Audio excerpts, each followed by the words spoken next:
Federal Police determines it where crimes that are either are used in terms of committing an offence or crimes that are actually directed towards computers. Now, it's not probably the best definition, if I'm honest. What we prefer to have, and it's probably a little bit easier to understand, is these two definitions here. So, whereas the computer is actually used as a weapon. So this is where it's committing a crime in a real world using the computer. So this could be anything from kind of a credit card fraud, a banking fraud, or even cyber terrorism. So things like shutting down a power grid, something where it affects the real world. The other part of it is actually where the computer is used as a target. So this could be anything from denial of service attacks, hacking, worms, the usual things, effectively where criminals benefit and the affected owners don't. So it could be used for anything between motivations of political gain, financial gain, all the usual aspects that you would expect to see. So some common types of cybercrime, this is not all of them obviously, but some that we've actually seen, and they're in the news quite frequently. Highlighted here. So the first one's basically things like a business email compromise. So the idea here is where an email account maybe of an executive or someone high up in an organization is spoofed or hacked. We've seen kind of a spike of this during the COVID over the last 12 to 24 months anyway. But generally what happens is that the account is compromised and a request is made from that executive or that high level individual to another employee in the organization. So this could be, for example, an email to billing or invoicing or finance to pay a bill urgently. Now, they normally do have an urgency mark towards this so that people don't question it. It's sometimes out of hours so that they can't then go back and actually validate this request with people. Another form of common type of cybercrime at the moment is obviously ransomware. So this has been very much in the news over the past few years. It's not normally targeted, so it's not specifically going after an individual. It's normally kind of casting a wide net. Effectively what happens is at some stage, the victim's computer is compromised, whether it's through malware or something else, and their actual system and data is encrypted and a ransom note is demanded. So if you can see on the top right hand corner, here's an example one here, basically saying all of your files are encrypted. We'll give you a code to unencrypt it if you pay a certain amount of Bitcoin. Now, there's normally a deadline on this, so people don't have much time to think. It's normally within a week or something. And then obviously that cost to unencrypt the data does increase to kind of drive the urgency. Now, as you can see, 64% of victims do actually usually pay the ransom, and most of them are actually ended in being given the key to unencrypt the data. Now, what's probably not as well known is that it's more targeted, and I would say towards small businesses and individuals than it is normally the larger organizations, mainly for the fact that those targets normally don't have as much of a cyber awareness, and they also maybe don't have the right backup policies, etc. So even individuals, so end users or mums or dads, they may lose all of their photographs and they're given $500 demand to unlock it, and they generally do. The last real type that I really want to cover in this one is social engineering. Now, social engineering is not a new thing. It's not really specifically IT. It's cybercrime has kind of used this method and it's brought to the forefront. So what normally happens is it's probably the most commonly targeted attack and probably one of the more successful as well, and normally relies on some sort of human psychology. So the idea being is that somebody will coerce a user or somebody in doing something on their behalf, like giving out information or giving out credentials. So one of the examples of this, which has got nothing really to do with cybercrime, just to show it's been around along, is obviously you've all probably seen the movie Catch Me If You Can, based on real life tale of Frank Abagnale, who now works for the FBI, but he used social engineering, so the same tactics, to defraud his father, commit bank fraud, impersonate professions, all the usual things. The advent and mass migration to obviously online world and transactions has obviously pushed the ability for this social engineering to really kind of come to the forefront in this technology. So where does it occur? What we normally see, and if you have a look at this diagram here, on the left-hand side, you see around about 48 to 50% is down to kind of misconfiguration or services deployed maybe incorrectly or not with best practice or some sort of software vulnerability. Now, this is normally where the majority of your traditional security budget is spent in updating and some of your IT spend. And it's normally run by kind of IT teams or professionals who are actually trained in this, and obviously partners who deploy these on your behalf. So things can be a case of weak passwords or default passwords not there, or vulnerabilities introduced or bugs introduced with new software versions. What you don't normally see as much of is on the end user error, so 31% all the way to the right-hand side. These are very much human-centric risks. Now, these are your staff, your contractors, partners, customers. They're not necessarily trained IT professionals in IT or security services, but it's one of the biggest risk factors in your organization is your actual end users. And what the key area is, it's not normally malicious. It's a lot of time is down to accidental or just down to poor cyber hygiene where breaches occur. So some interesting facts. I don't want to push too many of these at you, but there's a couple of key points I want you to take away from this one. So 68% of data breaches are normally result in the loss of data in the first 24 hours. However, attackers are normally in a network for 200 days before being detected. Now, that's actually getting worse. So 2 years ago, that was around about 120 days before they were actually detected. Now, bearing in mind, around about 19% of these breaches are actually detected by the organization. That 200-day limit is normally a case of somebody else telling them or informing them that they've been breached and their data is being classified or there's a ransomware attack. So we're actually getting worse at this, if I'm honest. And this could be down to a number of factors that we'll cover in the upcoming slides. But the key takeaway really here is that nearly half of all cyber crimes are committed against small businesses. So that the old adage of, oh, I'm too small, or they want to go after large government organizations or large brands like Microsoft or Apple are not really applicable anymore. And because of this, you may have heard of obviously platform as a service or software as a service. Cybercrime as a service is a real thing now. You've got to understand that cybercrime brings in around about $3 trillion per year. That's the cost globally.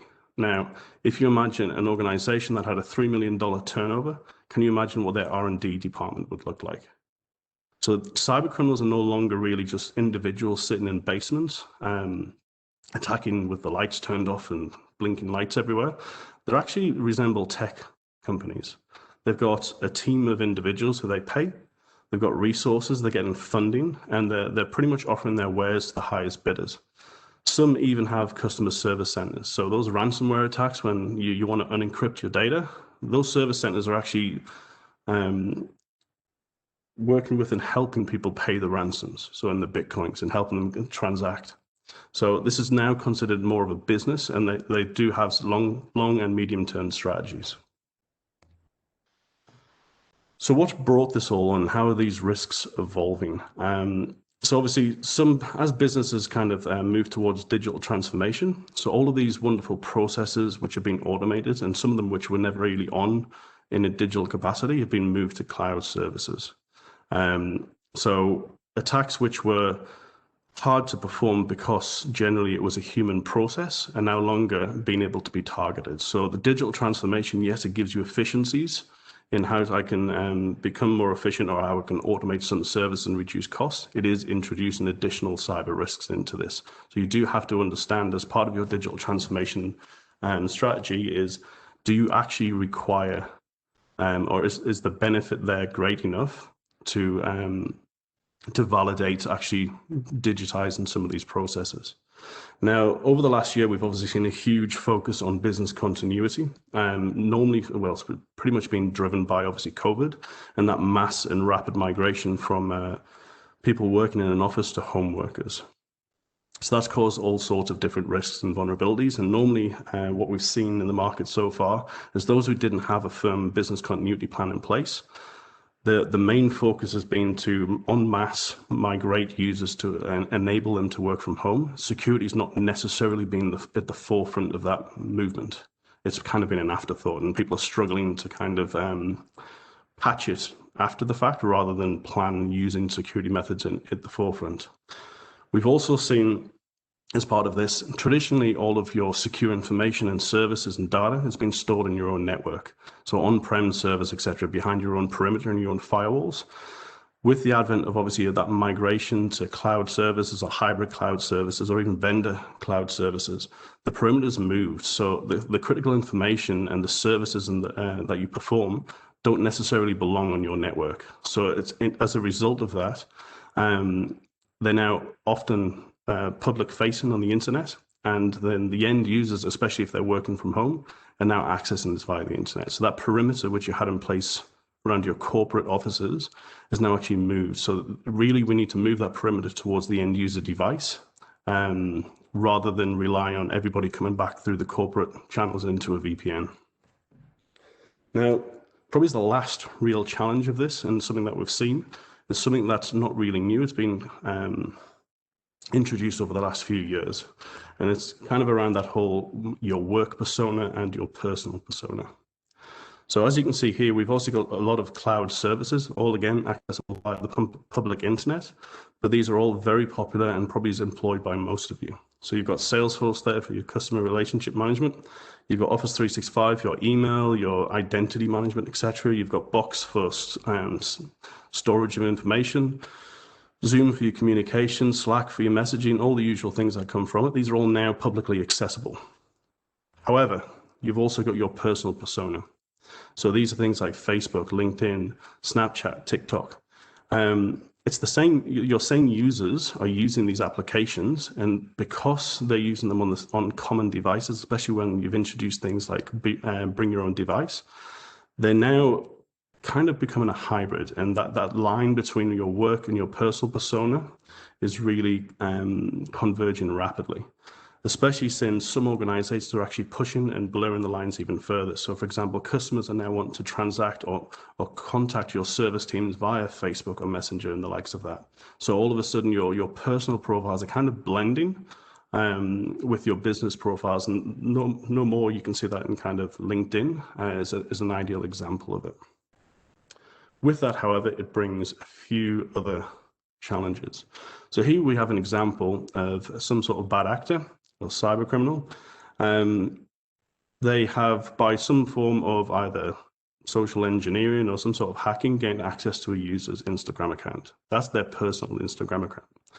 Now, because they've got this username and credential, they think, okay, well, what other accounts may they be using this on? So they go through and discover that they've got a Snapchat account and they've got a TikTok account, and it's using the same credentials, it's using the same password because we're just reusing them.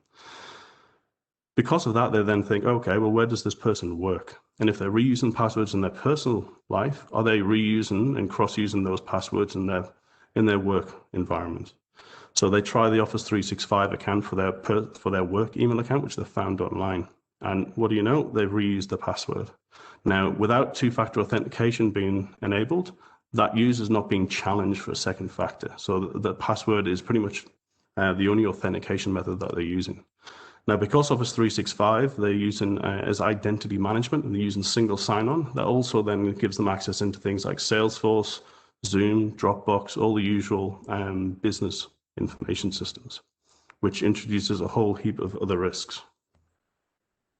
Now, an anatomy of a normal attack, what normally happens is there's some sort of compromise at first. This could be a phishing attack, it could be some sort of zero-day that we've not seen before, it could be malware. But effectively what happens is it gives access to the actual user's device or the user's accounts.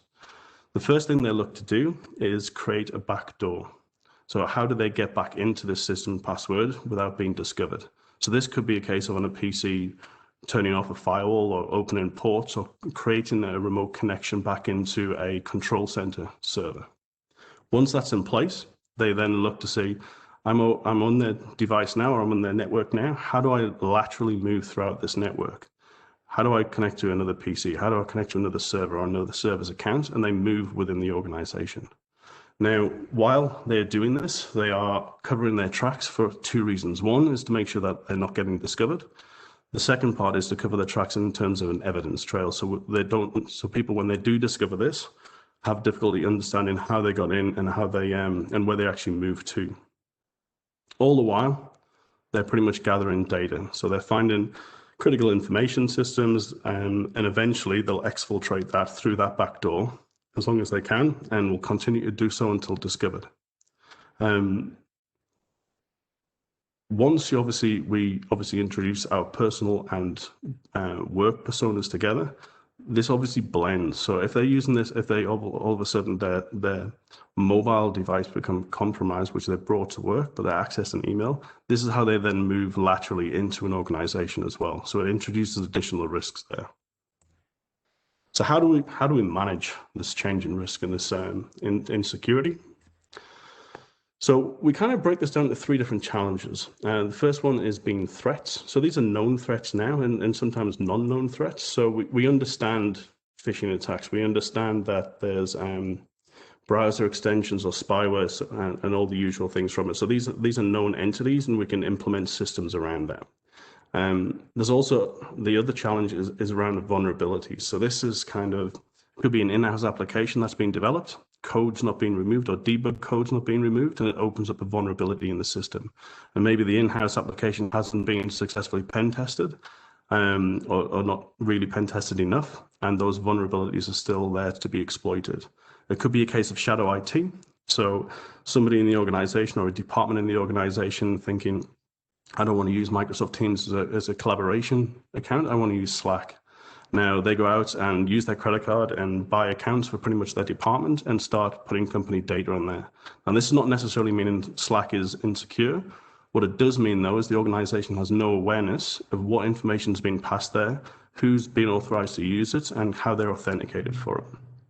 And the other real part of vulnerabilities is making sure that you're patching. So operating systems and applications, anything that's not been regularly patched, obviously vulnerabilities that are known will be exploited if somebody gets a hold of that system. The last real challenge, which we're going to highlight for the rest of this webinar, is around the whole behavior and configuration. So this is the human aspect again. This things like reusing passwords or using soft passwords or using the same password and incrementing the number at the end of it every time we want to update the password. It could be using free Wi-Fi or downloading some sort of freeware to the laptop. It's all the human aspects which introduce risks into your organization. Now, just remember, obviously, human error is the leading cause of data breaches currently. So 86% of them are caused by human error. Again, normally it's not malicious. Yeah, it is what it is. It's error. People putting information on USB sticks and leaving them in the car, and the car gets stolen. It could be a case of they're using guerrilla IT or shadow IT and using systems that are not there. It's normally a case of just down to really bad cyber hygiene, but it opens up the risks to your organization. The last real challenge, I must admit, is there is a cybersecurity skills shortage in Australia, and to be fair, globally, really. A lot of large organizations can afford a large IT staff and dedicated cybersecurity professionals. Smaller businesses and medium size may not be able to afford the dedicated staff for this. So this is part of the strategy that you need to look at to say, okay, how do I train or upskill my existing IT teams so that they're kind of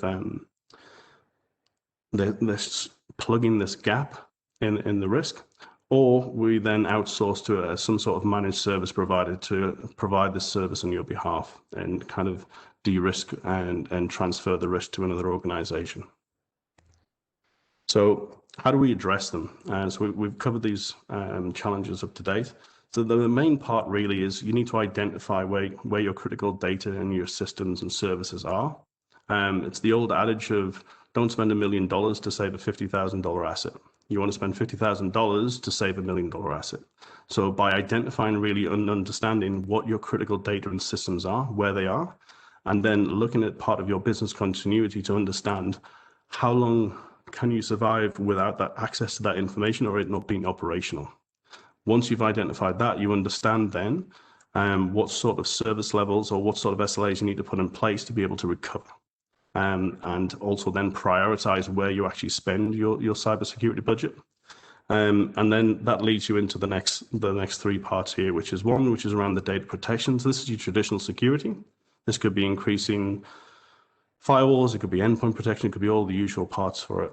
The second part is really the first line of defense, which we call it, which is your end users. This is the cyber hygiene component. This is making sure that your employees, your contractors, your vendors, they're all adhering to a high level of cyber hygiene, which is the first level of defense before the other cybersecurity services mop up the parts that come through it. And the last part really is how do we accelerate that threat hunting and the analyst services. So that's the point where we're reducing that 200 days of detection down to sub 24 hours. So we can actually find and detect these breaches prior to them actually impacting or exfiltrating or freezing assets. So what is cyber hygiene? We talk about it a lot. Effectively, it's the human-centric piece. So if you remember this diagram that we went through previously, it's kind of that right-hand side. So it's 50% of the risks associated with cyber criminals are targeting end users. So how do we attack and make sure that your end users are aware of what these common methods of attack are and what they should and shouldn't really be doing? No longer can we really rely on a 15-minute video once a year for compliance with a couple of checkboxes at the end. It's really integrating that whole cyber hygiene into your ethos of the organization and your practices and how you actually do business. But it's easier than you think. I'm not going to cover everything now because obviously we're trying to keep this down to a minimum this morning for your time. However, there's a couple of key points on here. The first one is looking at how do we safeguard your email? So there's a couple of key pieces in here. One's around phishing. Phishing, obviously, as we've mentioned before, is an attempt for cyber criminals to trick people into giving out personal information and have that.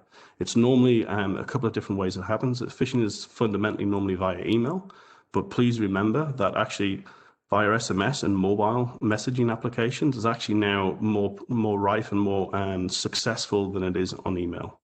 So replace email with SMS or whatever you need to look at. But effectively, there's a couple of things we can spot and we can train our users to understand and how to identify some of these. So one is that the emails actually send from the domain that you're looking at. So if you receive an email from a partner, have a look at the email address, make sure the email address looks right, the domain's spelt correctly, and it's not some sort of combination or spoofed email account.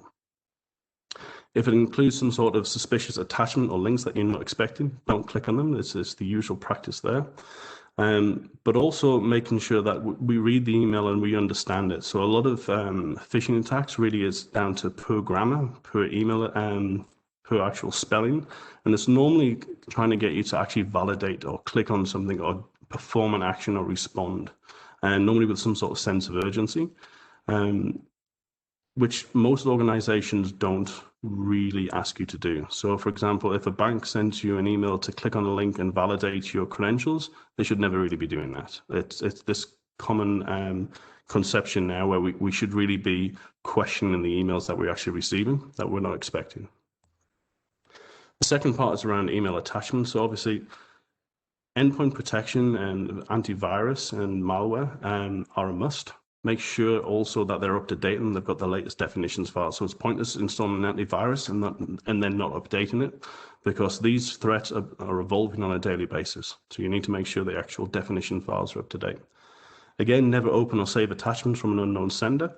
If it looks fishy, it kind of normally is. The big thing is if it's from somebody that you know, but it seems different, contact them, give them a call. Check that it is actually what they're saying it is, and that they know that, and they were the people that actually sent it. The other part is not to forward that email to anybody else, but inform your IT department and let them know what it is, because they can then take whatever matters into their own hand to maybe block the senders, all the usual bits that come from there. Now, spam, everyone's kind of aware of spam. I'm assuming your personal Gmail account or Hotmail account is full of it. Normally, this is, again, a broad method of attack, not normally malicious sometimes. Sometimes it's literally just to get you to subscribe to services. But there are a few things we can have this, because effectively, spam is never going to be filtered 100%. There's always going to be some emails that actually get through to your end users. So again, the use of a third-party product to add a layer of security around this, something like an email security gateway, is a wonderful thing. But again, don't click or respond. If you respond to a spam message, it pretty much shows as active on their list, and they will continue to spam. The other part is when you're posting, this is when posting email to public sites. My recommendation is don't do it full stop. Never really display your email. If you really do have to, and it's on some sort of public site, change the naming convention. Spam bots are starting to get smart to this. For example, replacing the @ sign with brackets and @ written inside is one way of mitigating that risk. But really, my main advice is just don't post it on online forums. So now that we're past the email security, we move on to kind of password safety. So we touched on this before. Effectively, there are a couple of different ways here. Now, the first and foremost is never ever reuse or share a password. We saw previously in the example, reusing passwords, if somebody discovers it, it's a lot easier for them to gain access to all the other systems and tools. Make sure you've got a strong password. I mean, the industry standard says 8+ characters randomly generated. My argument would be to go nuts, go more, go 12, go 15 characters. And normally what I would say is use a password manager. So the password managers are a wonderful application, which means you only have to remember your master password, and they will help generate secure passwords, change secure passwords, and store them securely for you. There's lots of them around. Things like LastPass is one of them, 1Password. Do your research, but my argument is always use one. The last piece really is anything, any system or service where you're going to be using or putting information into, try and use two-factor or multi-factor authentication if it's available. So that's the ability to use a token or a token application on your phone, or even just have the service provider send you a message with a code in to validate that it's you. This just adds an additional factor so that if somebody does compromise your password, without your phone or the token or whatever it is, it still stops them from accessing the service. The last real one is how to stay safe online. So there's a couple of items here which are just, some are common knowledge, some are common sense, and some of them are maybe not so much. So public Wi-Fi, my advice is really try and use it sparingly. Obviously this is things like airport lounges, this is McDonald's, this is your local coffee shop. If you do have to use them, there's a couple of key points here. First, go up to the business owner or somebody who works there and actually confirm that it is really the Wi-Fi account that you're trying to connect to, because they are spoofed a lot. If you go to any international airport, you'll normally see a lot of other options in there, and some of these are just there to pretty much get you to sign up to it, give you free access, and then see what you're doing while you're searching online. When you are connected to free Wi-Fi, always make sure that you assume that it's pretty much unsafe, that everything you do on there is being seen and used by somebody else. So don't use any sensitive websites, especially not banking services. Again, make sure your endpoint protection is up to date. Sometimes, obviously, when you're signing up to free Wi-Fi, you've got to go to a web page to approve access and whatever. This is where malicious files can actually be downloaded to your device. And if you really do have to use one for secure access, I would always recommend a VPN if possible, either through a normal VPN service provider or through your corporate VPN service. Now, Internet of Things has been a mass adoption, really. Everything is pretty much connected to the internet these days. So it could be your fridge freezer, it could be your TV, it could be your alarm system. Pretty much all of these devices now have some sort of ability for you to configure it and see and view these services from your smartphone, etc., via the internet. So there are some common ways of actually securing these items. So obviously we can't normally install something like antivirus or endpoint protection on these devices because they're locked down. So make sure that your firmware from the vendor is up to date. So have regular updates from this, because this is where they patch all the vulnerabilities available there. Change the default usernames and the names of those devices and their passwords immediately as soon as you have it. And the big part is if they don't need to connect to the internet, make sure that you're actually blocking their access to the internet or disable that service on the device. It just removes the ability in that risk factor. Again, for those of you deploying internet-facing devices outside of your corporate network, if they do have to be connected to the internet, my advice would be to use a VPN back into your corporate services and have it behind your perimeter firewall there. It just means that it's an additional level of service where somebody locally can't access the device and offers a kind of a man in the middle attack. The last part of staying safe online is around the secure browsing. So there are a couple of items here which I'm sure most of you realize. Always use secure websites. Look for that HTTPS at the end of it and the wonderful shield that's delivered. It's not infallible, but it does mitigate some of that risk. Content filters are always a good thing for your organizations or even for your home networks. Make sure you're blocking inappropriate or unsafe content that you don't want your users to actually access. Around online searching as well, most of the search engines do a very good job at prioritizing the results they give based on not just the content and how applicable it is to you, but how safe and how well they deploy security on the site. So try and stick to that first page of search results. Obviously, assume that if you're clicking on a website that you've never been before, so for example, if you're buying Adidas trainers, the Adidas website's a good part. You can kind of have that assumption that it's more secure. Having buymyadidas.com.au may not be as secure. So just be aware of what websites you go to, because some of these sites don't require you to click on anything. They just have that drive-by downloads which deliver malware to your PC. The last part really about being safe online on this part is never really submit your work email address for non-approved channels. My argument is don't sign up for services with your work email accounts under any circumstances. If you really have to subscribe for certain channels like vendor subscriptions, etc., it should be approved by management only. And the last real part of staying safe is around that personalized threat again. So this is that social engineering element. So make sure that obviously your social media profiles are set to private rather than sharing with everyone in the world. And really be careful what you share, because although it says private, obviously some people can access other people's accounts, which then get to see it. So just be careful what you're just actually displaying on there. For example, how many people can guess what your mother's maiden name is, or what your first pet is? All the usual things that these wonderful websites ask for security questions to reset your passwords. So just be careful what you're putting on there, because once it's on there, just assume it's there forever. Anybody really who's asking you to verify credentials or contacting you from an organization, check what their advertised number is on their websites. Contact them that way and get the details from the person speaking to you. Contact them via their displayed contact number and validate that they're actually who they say they are first. No one, especially banks, etc., should be asking you to directly communicate with them from an email or a link in an email or validate any sort of information from that way. That's normally the first area of understanding that there's something suspect about it. So what happens when a security breach actually occurs?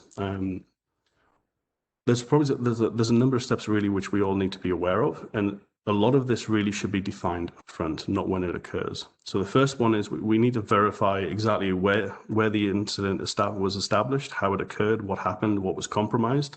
We need to log the occurrence, so understand what happened when it came in, what our steps and actions were afterwards, and then we need to classify this. So what information was stolen or taken? Was it personal information? Was it financial information? Was it actually non-classified information? So you can understand the severity of the data breach that's occurred. The next part is you escalate. So this should really be part and written in and communicate as part of your BCP, your business continuity process, to understand who needs and who is required to do what. So the idea is if there is a breach or there is a security incident, you shouldn't be working out what the next steps are and what you need to do as it's occurring. They should all be predefined with the right people informed and understanding what their steps of the process are. Now that business continuity plan should really be detailing as well, is how to ensure and validate that you actually have eradicated that incident or that impact, and then how do you then recover and operate and get back to 100% operational status as soon as possible? And that's to match what you defined previously in understanding the risks associated with it. And the last two parts really is A, to report it. So they're obviously, you need to report it to your own management teams and your own senior management, but also any government frameworks or any industry practice frameworks that you need to report for. This needs to be documented. And the last part really at the end of this is it's a continual process. You must review what happened at the end of it and understand what you could have improved in terms of the attack that's occurred, and then go back into your business continuity plan and update and improve. This is a continual process. But effectively, I'm trying not to kind of go the whole scare tactics, but it is a case of it's not if, it's when a cyber attack will happen. But the priority really is that shift in mindset is not in a pure prevention, because the likelihood is it's pretty much impossible to prevent 100% of these attacks. What is possible, however, is to understand how you can recover and how you can get back to an operational state as soon as possible and prevent it from happening again. Now, if you're an Australian if you're an Australian organisation and you've got a 3 million turnover a year, you are actually required within 30 days to report the breach to the Office of the Australian Information Commissioner. Now, as part of that report, they will assess, obviously, when it comes to fines and penalties or anything else imposed by them, how much due care your organization takes in security. So if you've got a BCP plan, if you're doing security, cyber hygiene awareness, if you're making sure that you've got processes around keeping all of your software up to date, etc., this all shows that you're taking due care and is taken into account on the actual penalties and implications they impose afterwards. If you're not shown to be able to manage any of that, obviously the risk of fines are much higher. And that's kind of coming towards the end of this webinar. However, I thought I would just kind of give a brief overview of obviously the services we are. We are a managed service provider in the security space, among other things. And we concentrate really around a large amount around those top two, which is the insider risk or the internal threat area, and the security training, because it goes hand in hand. We also cover things like cloud and application security, endpoint security, mobile security, which a lot of people forget about, if I'm honest, and then the traditional network side of that security.